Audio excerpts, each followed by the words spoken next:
गाजियाबाद की, जहाँ राजू नाम का एक आदमी गोलगप्पे का ठेला लगाया करता था और उसके ठेले पर बहुत भीड़ रहती थी। लेकिन इस भीड़ का कारण सिर्फ उसके करारे गोलगप्पे नहीं बल्कि चटपटे वन लाइनर थे। गोलगप्पे मिल जाएंगे? अरे क्यों नहीं मिलेंगे, इनके बाप को भी मिलना पड़ेगा। अच्छा चलो भाई, तीखे लगा दो थोड़ा। अरे मेरे गोलगप्पे इतने तीखे हैं कि आपका साल भर का स्ट्रेस 2 मिनट में हवा हो जाएगा। है, अरे तीखे गोलगप्पों से स्ट्रेस कैसे दूर हो सकता है भाई? अरे ये गोलगप्पे इतने तीखे हैं कि इन्हें खाकर इंसान को सिर्फ एक ही स्ट्रेस रह जाता है कि अब सुबह मेरा क्या होगा। अरे राजू भाई, आप भी ना। मजाक समझ रहे हो क्या? जरा पढ़ो मेरे ठेले पर क्या लिखा है। ग्राहक ने ठेले पर लिखी तहरीर पढ़नी शुरू की और वो हैरान रह गया। तीखे गोलगप्पे केवल असली मर्दों के लिए, महिलाएं और 18 साल से कम वाले माता पिता की परमिशन लेकर आए हैं। हाँ भैया, समझे? अरे बाप रे भैया, तुम तो लेजेंड हो भैया, लेजेंड। हाँ और क्या। औरतें तो मेरे गोलगप्पे खाकर बेहोश हो जाती हैं, हाँ, इसीलिए ऐसा करना पड़ा भैया। राजू की ऐसी मजेदार बातों की ही वजह से उसके ठेले पर भीड़ लगी रहती थी। राजू गोलगप्पे का पानी उसी देसी स्टाइल में बनाता था जिसने उसे आधा स्टार और आधा बदनाम कर रखा था। वो बाल्टी में पूरी बांह डालकर घुमाता और आसपास खड़े लोग मुंह बनाकर देखते रह जाते। राजू भाई, ये क्या स्विमिंग कर रहे हो क्या पानी में? अरे भैया, स्वाद की गहराई तभी आती है जब हाथ भी गहराई में जाए, समझे? अरे भैया जरा कम घुमाओ, लहरें उठ रही देखो। अरे भैया, लहरें नहीं, फ्लेवर उठ रहा, फ्लेवर। क्या कह रहे? अरे भैया, क्या बात कह दी है। अच्छा भैया, 2 प्लेट बना दोगे? अरे भैया, प्लेट ही बनाओ या आपकी किस्मत भी चमका दूं? बताइए क्या चाहिए। अरे जो चाहो वो कर दो भैया।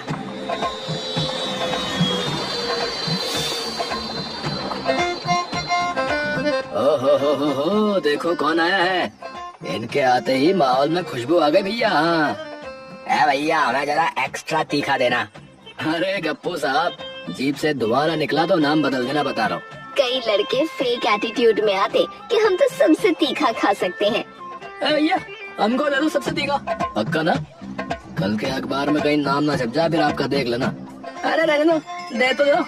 ठीक है भैया, ठीक है, अभी दे रहा हूँ, पर घर का एड्रेस व्हाट्सएप कर दो भैया, कहीं एम्बुलेंस गलत जगह न पहुंचा भैया। अरे क्या बात करता है ये भी, है? अरे तुम भी कमाल करते हो राजू भाई, है? दिन भर तंबू शो चलाने के बाद राजू घर पहुंचता तो वहाँ डिनर लगाते लगाते अपना लेक्चर शुरू कर देती। कब तक ये गोलगप्पों का खेल करता रहेगा तू? कोई ढंग का काम कर ले। अरे माँ, ढंग का क्या होता है? ढंग का क्या होता है बताओ? लोग मुझे प्यार करते हैं, और क्या चाहिए? प्यार करते हैं या मजाक उड़ाते हैं, भगवान ही जाने। ये रोज रोज का तीखा पानी कहीं किसी दिन किसी का नुकसान न कर दे। अरे माँ, मैं सब संभाल लूंगा, बस आप मुझे कोसो मत। तू बनाता है या बिगाड़ता है, ये भी भगवान ही जाने। हाय राम, मेरे नसीब में यही लिखा था। राजू हंसकर टाल देता है, पर माँ की चिंता कम नहीं होती। तभी पायल, उसकी 10 साल की बेटी, पापा मैडम बहुत डांटती है, आज फिर बोला फीस नहीं आई तो पेरेंट्स को बुलाऊंगी। अच्छा, चल कल कुछ करेंगे, तू टेंशन मत ले, ठीक है? देख लिया, बच्ची भी परेशान है और तू मजाक में लगा है। तभी पड़ोसी बंटी आया।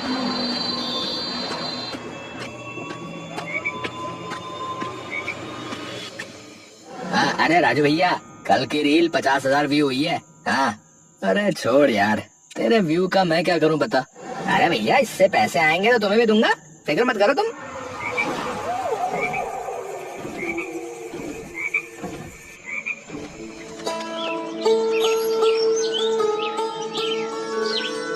अगले दिन फिर उसने ठेला लगाया और फिर गप्पू आ पहुंचा।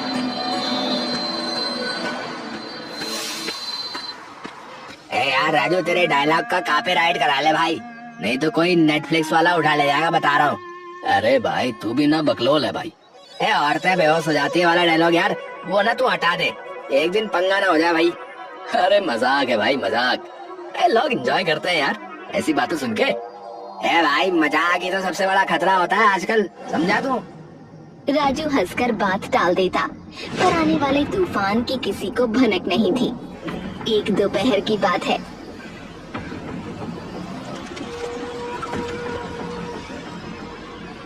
राजू ने ठेला लगाया था और भीड़ सामान्य से ज्यादा थी। तभी एक औरत आई।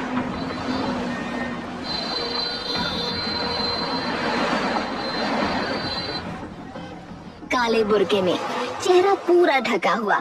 वो बिल्कुल चुप थी, जैसे डर के साए में हो।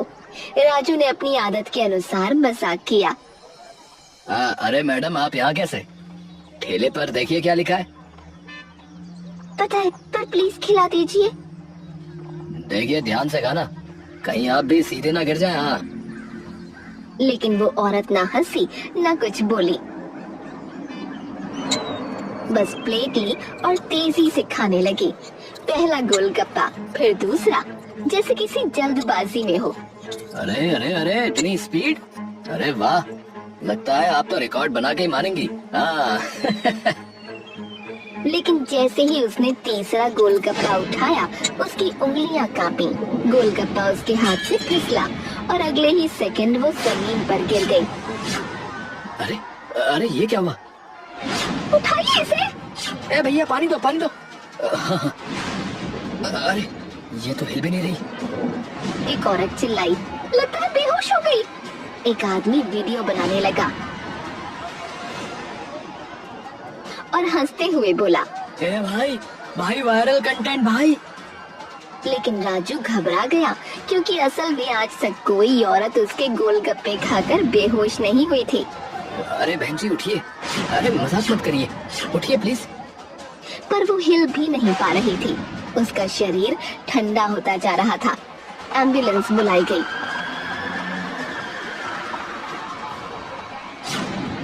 डॉक्टर ने चेक किया।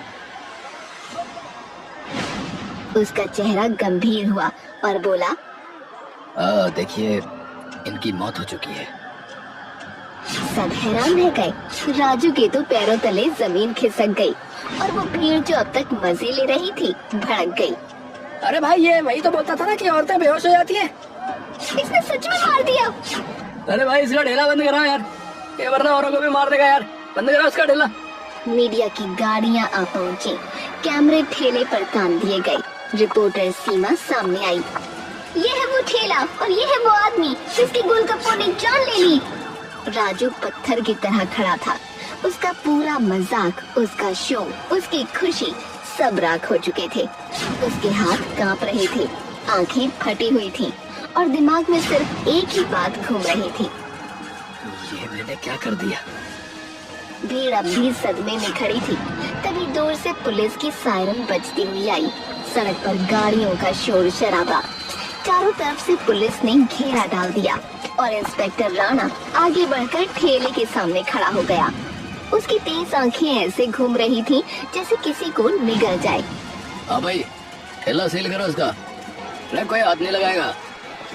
कांस्टेबल यादव ने लाल मुहर लगाई, पीली पट्टियां बांधी और ठेला देखकर ऐसा लगा जैसे कोई क्राइम सीन सीरियल शूट हो रहा हो। राजू के पैर सुन्न थे, भीड़ चुप थी। किसी की हिम्मत नहीं थी कि एक शब्द भी बोले।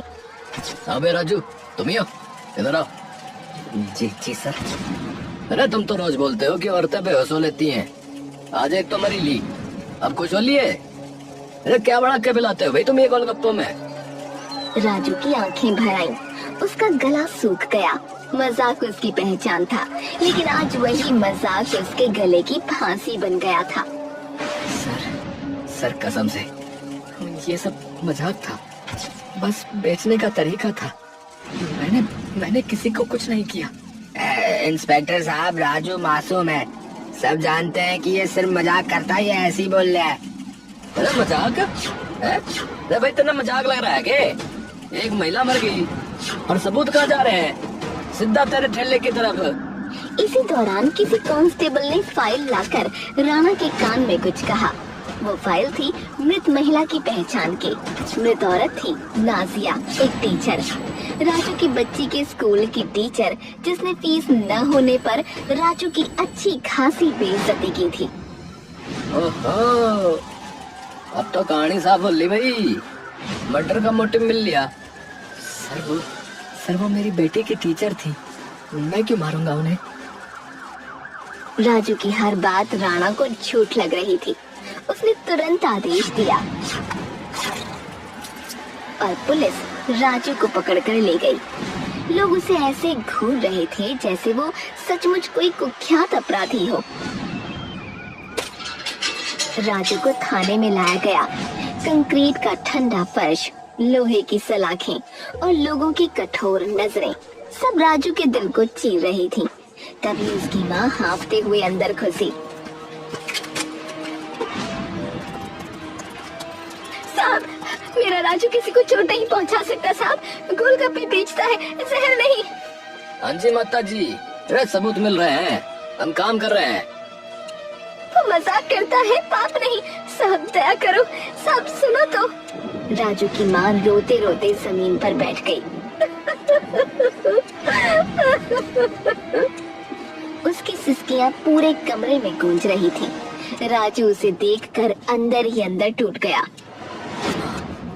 माँ, मैंने सच में कुछ नहीं किया, मेरा मजाक ही मुझ पर भारी पड़ गया।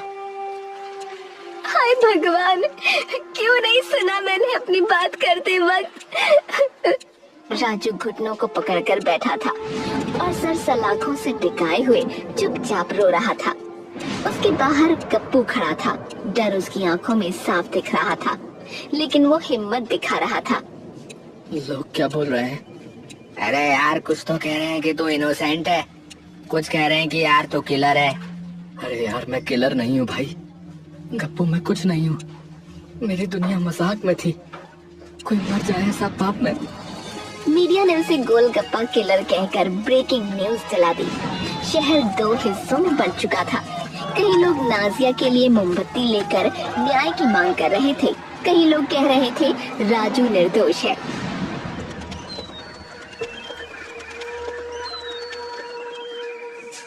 अगली सुबह पोस्टमार्टम रिपोर्ट आई। इंस्पेक्टर राणा ने रिपोर्ट पढ़ी और उसके चेहरे पर अजीब सी उलझन फैल गई। हाँ सर, सब ठीक है। ठीक तो ना है भाई, ये जो मौत है ना, ये तीखे पानी से नहीं हुई है भाई। क्या कहा सर? हाँ भाई, बॉडी में जो है एक अजीब सा केमिकल मिला है जो खाने में नहीं पाया जाता।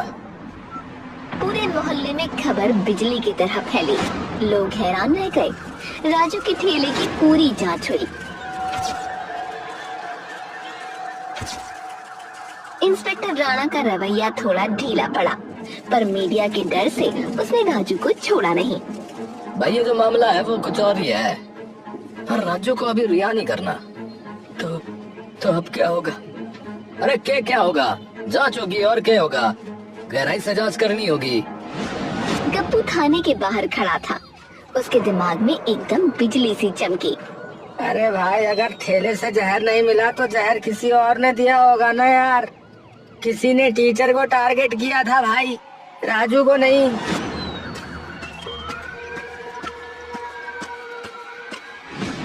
गप्पू सीधा स्कूल पहुंचा। वहां उसे नाजिया की सहेली सोनम मिली। उसके चेहरे पर डर की लकीरें थीं। मैडम नमस्ते। मैडम, नाजिया जी के बारे में कुछ बताइए ना। नाजिया पिछले कुछ दिनों से बहुत डरी हुई थी। पर क्यों? कोई उसका पीछा करता था।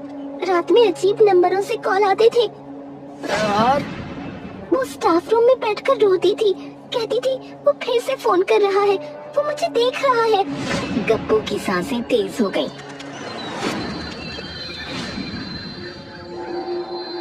उसने नाजिया का फोन एक मोबाइल रिपेयर वाले से रिकवर कराया। कॉल लिस्ट लंबी थी, लेकिन एक नंबर था।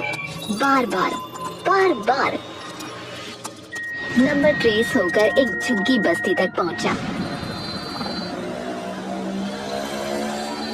गप्पू बस्ती पहुंचा। वहाँ एक बूढ़ी औरत और कुछ पड़ोसी जमा हो गए। ये नंबर किसी का है क्या? ये नंबर भाई, ये नंबर तो जो है यार वो आसिफ नाम का लड़का है, उसका है भाई ये। गप्पू ने जब मेन बात बताई तो सबने सच बता दिया। बेटा वो तो नाजिया का पुराना स्टूडेंट था भाई, है ना भाई? आसिफ पुराना स्टूडेंट रहा है ना नाजिया का। तो ऐसा क्या हुआ कि मैं बताता हूँ। नाजिया की क्लास में दुबला पतला आसिफ था। बाकी बच्चे खेलते, शरारत करते, लेकिन वो हमेशा सबसे पीछे बैठता, सर झुकाए। पर उसकी आंखें हर पल नाजिया का पीछा करती रहती थीं। कई बार नाजिया ने महसूस किया कि लड़का हर काम में बहाना बनाकर उसके पास आना चाहता था। कभी डस्टर मांगता, कभी सिर्फ खड़ा रहता। बार बार क्यों आते हो, क्या चाहिए? मैडम बस आपसे बात करनी थी। क्या बात है, बोलो ना। मैडम मुझे ना आप पसंद है बहुत। मैं आपको किसी से भी ज्यादा समझता हूँ। मैं कभी आपको अकेला नहीं छोड़ूंगा मैडम। क्या बकवास है ये? तुम मेरे स्टूडेंट हो, ये बेहूदगी दोबारा मत करना। उस एक पल में लड़का खामोश हो गया। नाजिया तो कमरे से निकल गई, लेकिन लड़का वहीं खड़ा रहा, खाली कुर्सियों को घूरता हुआ। उस दिन के बाद वो नाजिया पर और ज्यादा नजर रखने लगा। क्लास खत्म होती, स्टाफ रूम की खिड़की से उसे ताकता।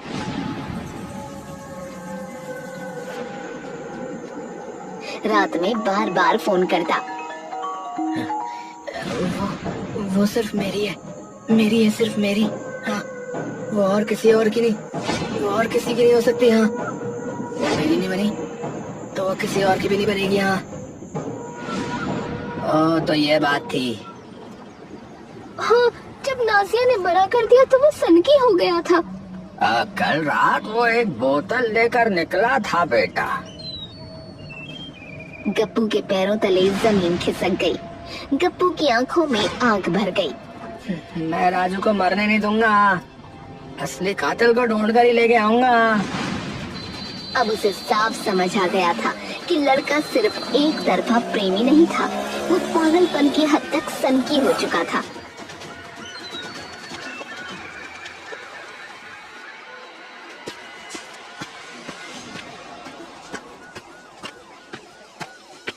जब वो इंस्पेक्टर राणा के पास पहुंचा और सारी बात बताई तो वो बोले, अरे मैंने कहानी में सुना, समझ लिया। कोई सबूत है तो बोल। प्यार में लड़के पागल हो लेते हैं, इसमें नया क्या है? गप्पू निराश होकर लौट आया। बिना सबूत के इंस्पेक्टर राणा ने उसे सीधा दरवाजे के बाहर निकाल दिया। मुझे पक्का सबूत चाहिए होगा, कोई एक सबूत जो ये साबित कर दे कि राजू नहीं वही लड़का कातिल है। गप्पू सोचता रहा। राजू जेल में था और उसकी माँ घर में तड़प रही थी। उसने सोचा तब तक भीड़ वाली रील एडिट कर दूं, वरना सोच सोच कर दिमाग फटने लगेगा। पर उसे अंदाजा नहीं था कि उसी फोन में छुपा हुआ सच उसकी जिंदगी बदलने वाला है। यार एडिटिंग करके ही थोड़ा सा रिलैक्स हो पाऊंगा। एक सेकंड यार, बे यार ये फ्रेम थोड़ा हिला हुआ है, बे जूम करता हूँ यार इसको। जैसे ही उसने वीडियो को जूम किया, उसकी आंखें फैल गईं। फ्रेम के कोने में एक धुंधली काली परछाई थी, चेहरा ढका हुआ, हाथ में एक अलग प्लेट। गप्पू का दिल धक धक करने लगा। उसने वीडियो को और पीछे खींचा, उस पल तक जब नाजिया गोलगप्पे लेने खड़ी थी। और एक सेकंड में नाजिया की प्लेट बदल दी। हे भगवान, ये यही है कातिल। वो दौड़ता हुआ थाने पहुंचा।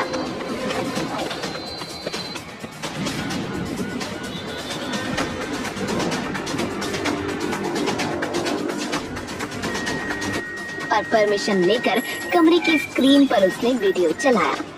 पूरा कमरा चुप। इंस्पेक्टर राणा स्क्रीन के इतना करीब आ गया कि उसकी सांसें तक मॉनिटर पर पड़ रही थी। सर ये साफ साफ प्लेट बदल रहा है। अरे देख रहा हूँ मैं। और ये तो राजू भी ना है। सर मैंने कहा था नाजिया के पीछे वही था, वही सन के लड़का। हाँ। अरे केस पलट लिया, पूरे शहर में अलर्ट जारी करो भाई। रात गहरा चुकी थी। थाने के बाहर हल्की पीली स्ट्रीट लाइटें चमक रही थीं। गप्पू सोने ही वाला था कि उसका फोन बजा। अज्ञात नंबर था। उसने कॉल उठाया। आवाज ठंडी, खुरदुरी, डरावनी। ए, बहुत भाग रहे हो मेरे पीछे हैं? तो तू कौन है भाई? जिसको बचाना चाहते हो उसे बचा नहीं पाओगे। ये खेल मेरा है, दूर रहो, नहीं तो अगला नंबर तुम्हारा होगा। फोन कट गया। गप्पू के हाथ कांप रहे थे, पर उसके दिल में डर कम, आग ज्यादा थी।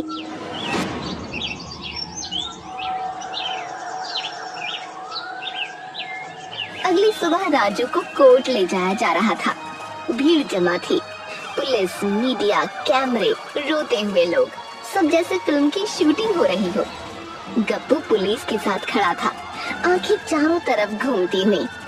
तभी भीड़ के बीच एक चेहरा, एक नजर, एक हाथ में पकड़ी छोटी शीशी।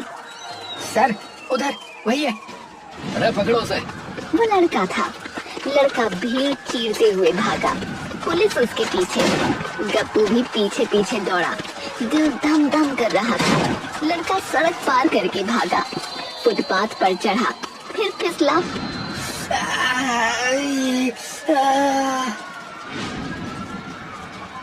अरे पकड़ इसे। पुलिस ने उसे वहीं गिरा दिया और हथकड़ी लगा दी। लड़के की आंखों में पागलपन था, एक अजीब मुस्कान, जैसे अपने किए पर गर्व हो। हाँ मैंने किया, वो मेरी थी, सिर्फ मेरी। उसने मुझे ठुकराया क्यों है? मैं उसे छोड़ नहीं सकता था। और राजू, उसे क्यों फंसाया? क्योंकि वो सबका चहेता था। भीड़ थी उसके पास, सही मौका था। दोष उसी पे जाता ना, और गया भी। कोर्ट में सन्नाटा। हर कोई सांस रोके सुन रहा था। राजू की आंखों से आंसू गिर रहे थे, पर इस बार वो डर के नहीं, राहत के आंसू थे। राजू निर्दोष है, उसे सीधा कोर्ट से ही रिहा किया जाता है। पर राजू की माँ बेटे को देखते ही फूट पड़ी। उसने राजू को सीने से लगा लिया, जैसे उसे कोई बुरे सपने से वापस मिला हो।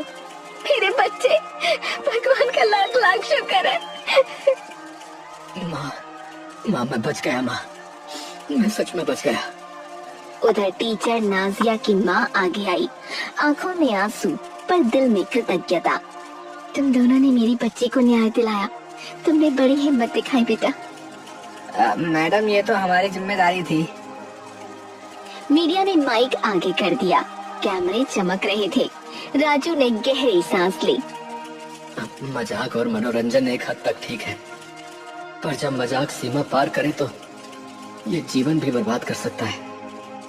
आज मेरी जिंदगी पलट गई, बस एक गलत लाइन, एक गलत अंदाज की वजह से। अब मैं समझ गया हूँ, सच हमेशा जीतता है।